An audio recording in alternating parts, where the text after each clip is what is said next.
Hi, I'm Christine Lashley and welcome to my studio. In this step-by-step exercise, I'll walk you through how to create a mini landscape in oils. Even if you've never created an oil painting before, this is a great way to get started.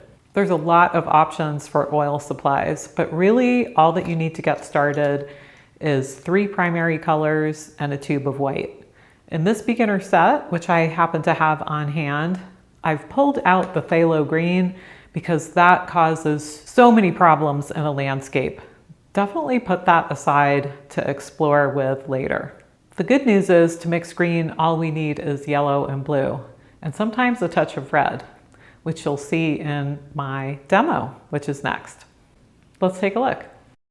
Let's get out our supplies. So first off, I like this limited palette for a couple of reasons when I want to just keep things really simple. I have cobalt blue, pyrrole red deep for the red. It's kind of a neutral red, meaning it's not too warm or too cool.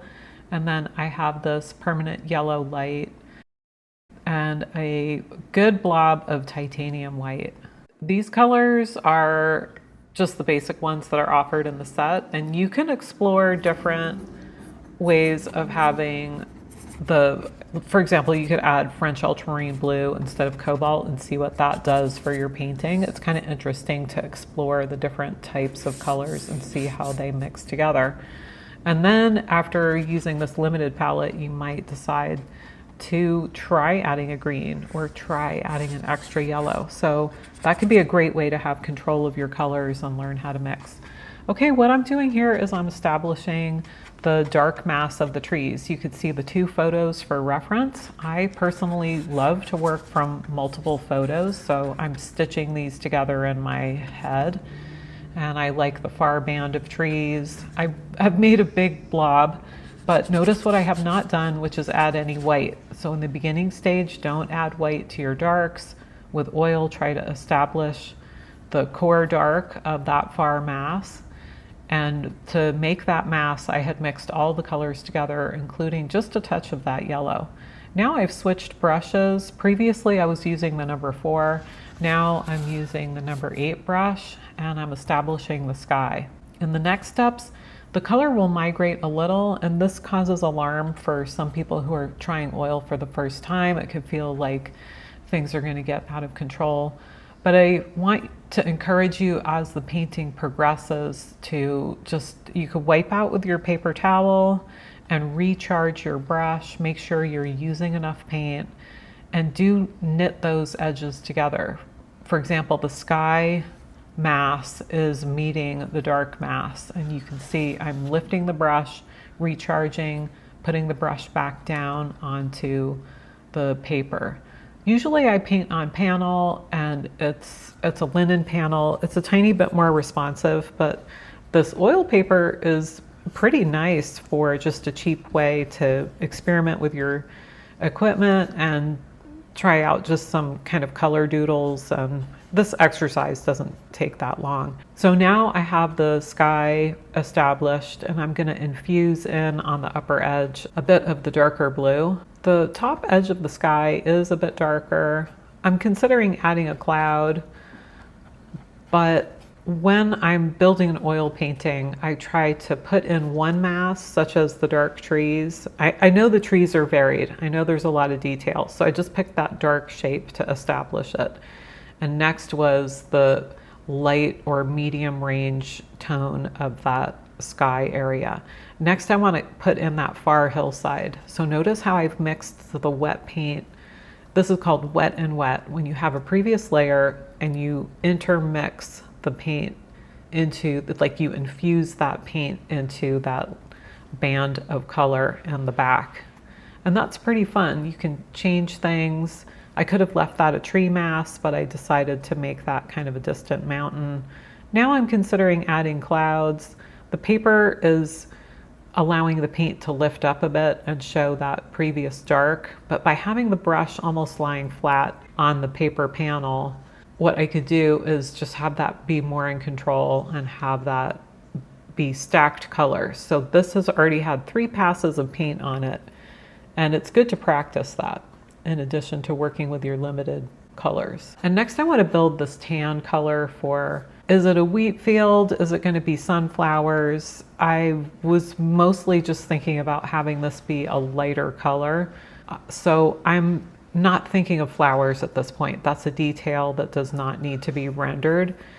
And it's really important, especially with oil paint, to be moving from the big masses to the smaller details. So I'm still in the big masses, which means there's a lot of paint swirling around, even though this is only about 5 by 7 inches.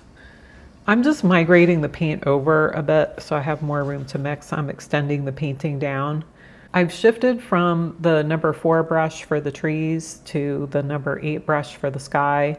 And now this brush is for the field. So I will often have a light, medium, and dark brush. And you can see at this stage, we're only a few minutes in, but something's already happened when I adhered to the big masses of the landscape. I want to make sure my tree doesn't get too light. So the dark that was there before represents the tree in shadow. And now I'm looking for the light side of the tree. And also by incorporating the prior layer of the dark tree mass, I'm getting this kind of varied brush stroke. It's easy to play with your mixes and just give a bunch of things a try. All right, well, at this stage, I already have something, and I decided to just keep going to see if I could play around with, could I get grasses? It's just kind of a little sketch. I wanted to show people what could happen with a limited palette, but I do keep going to try to get some texture and show different ways to apply the paint. As the field goes towards the horizon, it's going to cool off. So any rich warm tones, which would be the yellow and the red, they're going to cool as they go further in the distance, and any vivid colors would be more towards the foreground. Also, when thinking of texture in a field, texture can happen as it comes towards the viewer, and then everything in the background of the field is kind of lost and mixed together. Yeah, so the grasses are basically kind of choppy brush marks. I'm not including individual pieces of grass, and I'm not even including individual flowers at this point. Really, all the colors are going into the field, and that creates a nice neutral. And I'm going to try some little dots of sunflowers. And as I move towards the finish, I'm just adding different dots and textures, just playing with it and having some fun.